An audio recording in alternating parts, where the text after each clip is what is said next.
periodista, deja totalmente exhibido a Ricardo Anaya, que ahora se puso a hablar, según él, muy de nepotismo y que de corrupción y que del poder judicial y que ya hay mano negra. O sea, este personaje es un cinicazo. Apenas le revivieron un video, amigos, donde aquí está como foca aplaudidora con Peña Nieto sobre la reforma energética, y ahí no quieren que se sepa, porque vean, aplaude y aplaude de entregar la soberanía energética.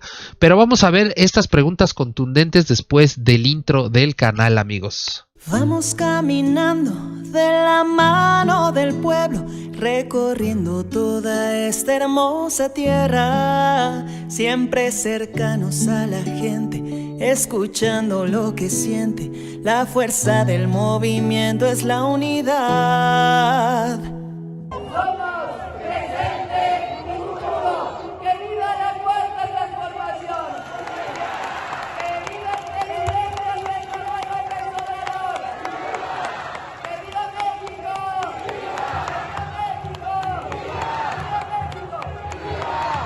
Hola, ¿qué tal, amigos? Bienvenidos al canal Segundo Piso 4T. Hoy es 17 de febrero del 2025 y ya estamos aquí de vuelta porque Ricardo Anaya no tiene vergüenza, amigos. Aquí en esta conferencia de prensa salió a quejarse que del nepotismo de Martí Batres con Lenia Batres en la Suprema Corte, que es ministra, y que todo eso se debe de acabar y que la Suprema Corte de Justicia de la Nación corre peligro porque ya los jueces ya están elegidos por Morena, impuestos por Morena, que ya hay mano negra ahí, que ya, o sea, lo pinta bien dramática Anaya. Lo bueno es que apenas hace unos días le revivieron este video, amigos, donde está aplaudiendo como foca.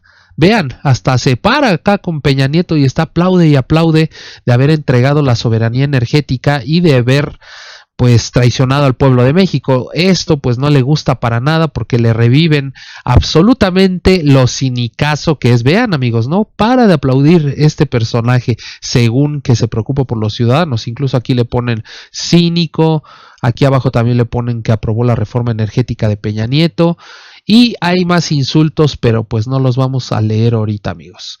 Ahorita nos vamos con esta conferencia de prensa que dio en el Senado y las preguntas contundentes que le hicieron los periodistas, y vean lo que respondió este cinicazo. Ahí les va. Senador, y le quiero preguntar su opinión sobre el diagnóstico que hicieron en su partido al interior y que pues reconocen ustedes mismos o quien lo hizo, que el PAN enfrenta la crisis más grave desde su fundación. Su opinión, por favor. Yo celebro este ejercicio de autocrítica que está haciendo el PAN. Creo que habla muy bien de la nueva dirigencia del PAN encabezada por Jorge Romero, porque es una realidad y lo hemos dicho. Claro que hoy estamos viviendo una crisis política por partida triple.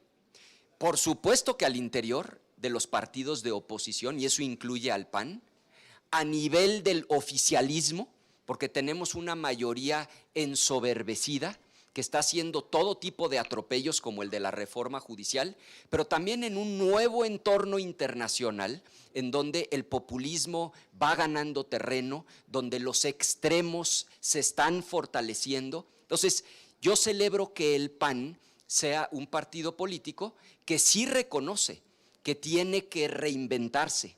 El llamado es muy claro, reinventarse o morir, y me parece que habla muy bien de la nueva dirigencia nacional el reconocer el problema, porque el primer paso para arreglar cualquier problema en la vida y en la política es reconocerlo, y a partir de reconocer los problemas es que se puede diseñar una estrategia eficaz. Yo confío en que el PAN va a salir de esta reflexión con una franca reinvención para llegar unidos, fuertes, a las elecciones de 2027, de 2030, y que podamos estar al servicio de la gente, que el PAN le sea útil a los ciudadanos, y para eso sin duda el PAN se tiene que renovar, se tiene que reinventar, y yo celebro que el PAN sin temor esté reconociendo sus problemas.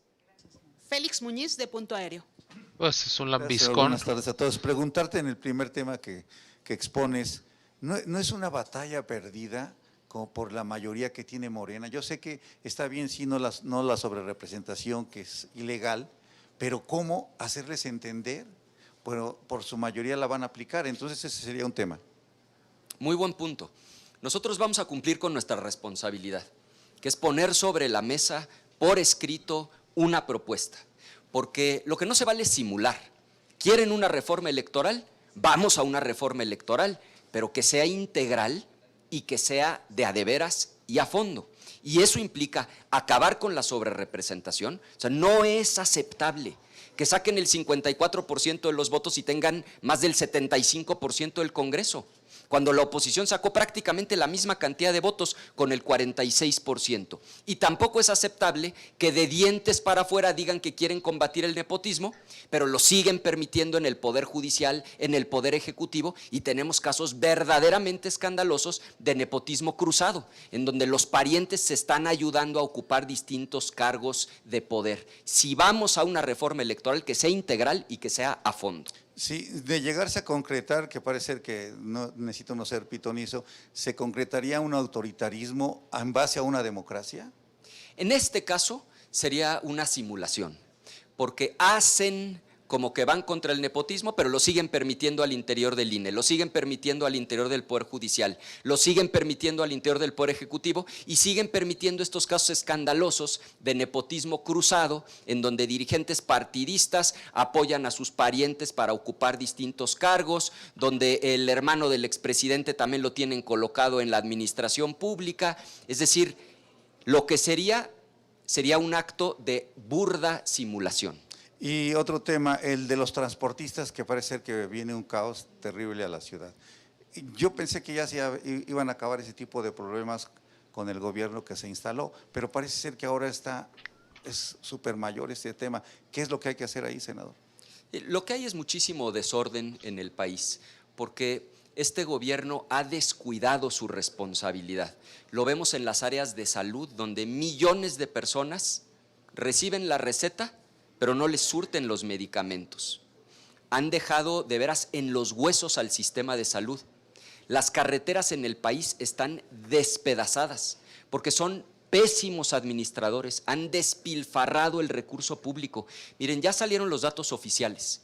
Cerramos 2024 con un déficit fiscal, lo que llaman requerimientos financieros del sector público, o sea, la deuda total de 2.5 billones de pesos. Nada más para dimensionar, el gobierno gasta cada año 9 billones.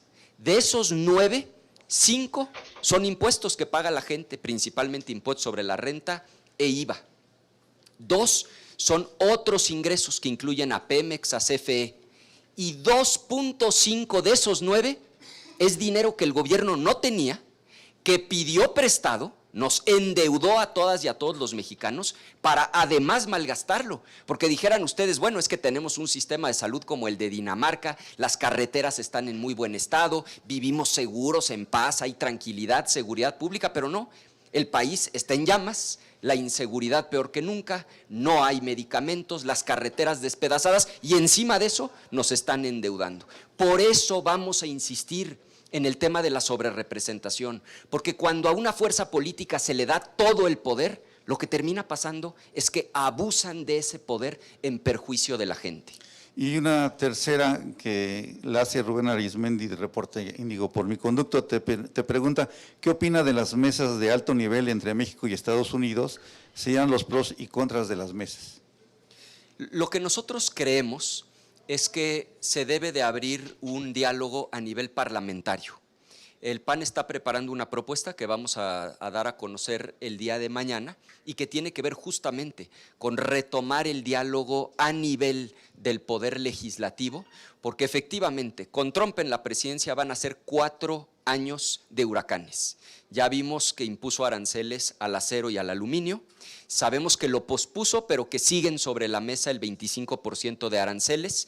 Hemos visto cómo está apretando particularmente a las armadoras de vehículos, que ustedes saben generan millones de empleos en nuestro país, ha amenazado con un nuevo impuesto a partir del 2 de abril, y hemos visto ya las reacciones, por ejemplo, del director general de Nissan, diciendo que ellos sí están valorando cerrar las plantas en México. Es decir, hay que entender que el problema es verdaderamente grave, que puede tener consecuencias catastróficas para la economía mexicana y nos parece que el Poder Legislativo debe abrir un diálogo con sus pares en los Estados Unidos. Mañana vamos a presentar esa propuesta. Pero de hecho hay impactos económicos graves para la sociedad mexicana. El daño ya está hecho, porque en la realidad el Tratado de Libre Comercio pasó a ser hasta cierto punto letra muerta, en la medida en la que de manera unilateral un país amenaza un día sí y el otro también con imponer aranceles, violando el Tratado de Libre Comercio, pues lo que está haciendo en los hechos es desconocerlo. Eso está generando enorme incertidumbre. Vean los indicadores oficiales del INEGI, la inversión está desplomada y esto en el mediano plazo puede traer consecuencias graves para la economía mexicana. Por eso la insistencia en no minimizar el problema económico que se nos viene con Trump. Ángel Gallegos, de Azteca Noticias. Senador, ¿cómo está? Quería preguntarle, hablando de simulaciones y de trampas, la semana pasada Gerardo Fernández Noroña anunció que mañana vendría la dirigencia de Morena a credencializar, a sumar militantes de Morena aquí en las instalaciones del Senado. ¿Esto es normal en instituciones democráticas como lo debería ser el Senado? A nosotros nos parece que esto es parte de la soberbia de un régimen que ya no distingue entre los partidos políticos y las instituciones de la República. Han borrado todas las fronteras. En el fondo es la misma lógica de apropiación del poder judicial. O sea, la lógica de ellos es que son los dueños de todo y por lo tanto pueden usar el Senado de la República como si fueran las oficinas alternas de su partido y pueden tomar por asalto el poder judicial para convertirlo en un apéndice del régimen. Esto es una muestra de la soberbia, de la falta de respeto a las instituciones republicanas y por eso vamos a insistir, justamente por eso, en esta iniciativa para prohibir la sobrerepresentación. No es sano que un partido político tenga todo el poder, porque la tendencia es a abusar del poder, a borrar todas las fronteras y a no respetar espacios que corresponden o a la República o en este caso a otro poder como es el Poder Judicial al que pretenden dominar. Con respecto a la pregunta que hizo mi compañero, si lo hace Morena, lo puede hacer el PAN, el PRI y Movimiento. Todos pueden venir a afiliar aquí, ¿está usted de acuerdo? De poder sí, el asunto es que lo que la sensatez indica es que sepamos distinguir dónde son los espacios para la actividad partidista y dónde son los espacios para el ejercicio del poder público, en donde lo que se construyen no son bienes partidistas, sino bienes públicos en beneficio de la gente. O sea, si lo hicieran en el Parque Luis Pasteur o aquí afuera en la calle Reforma no había problema, pero definitivamente adentro de las instalaciones sí está mal. Es que es una muestra de esta soberbia de un régimen que está completamente desbordado, que ya no respeta espacios, que así como toma por asalto el Poder Judicial y ahora lo va a controlar por completo, así como ahora ya también controlan el INE, así como recolonizaron la Comisión Nacional de los Derechos Humanos con una incondicional suya, en esa misma tónica creen que el Senado de la República son las oficinas alternas de Morena. Nos parece una absoluta falta de respeto, pero sobre todo nos parece que es un síntoma de esta descomposición de un partido ensoberbecido y desbordado. Oiga, senador, ¿y el que vengan mañana a hacer su oficina alterna no viola el artículo 134 constitucional? Bueno, habría que revisarlo, pero miren, el problema de fondo, otra vez, es la sobrerepresentación, porque a partir de la sobrerepresentación tienen el control total de los órganos, en este caso del legislativo. ¿Pero qué vamos a hacer? ¿Impugnarlos? ¿Ante quién? ¿Ante un poder judicial que ellos también dominan? Ese es el problema. Por eso decimos que estamos ante una verdadera crisis constitucional, porque ya no hay contrapesos. Se pueden dar el lujo de decir que van a desconocer una resolución de la Corte antes de que la Suprema Corte haya dictado la resolución, si o no lo hicieron la semana pasada. Entonces no tiene límites este régimen. Por eso lo que urge en materia electoral es prohibir la sobrerepresentación. Si sacan el 54% de los votos, que tengan el 54% del Congreso. Eso va a permitir que siga habiendo equilibrios, que no puedan modificar la Constitución a su antojo, que no dominen otros poderes, que haya equilibrios y contrapesos que son saludables para la democracia. Gracias. Pues bueno, amigos, ya escucharon, y es un cinicazo porque cuando dominaba el PRI, que tenían todo, chayoteros, poder judicial, absolutamente todos de su lado, miren, ahí sí no decía nada, solo vean, aplaudir como una foca, ahí sí hasta su sonrisa, pero ahorita que ya no tienen sus amparos y que ya no rescatan a sus corruptos, que ya no pueden venderlos en millones de pesos, pues eso les duele y les pega muchísimo en su bolsillo. Es lo único que les importa, el dinero. No vamos a creer esas cosas farsantes de que los ciudadanos y que la justicia y que el poder judicial, nada les importa de eso, amigos. El puro billete y los amparos, que es el negociazo que había ahí en el Poder Judicial.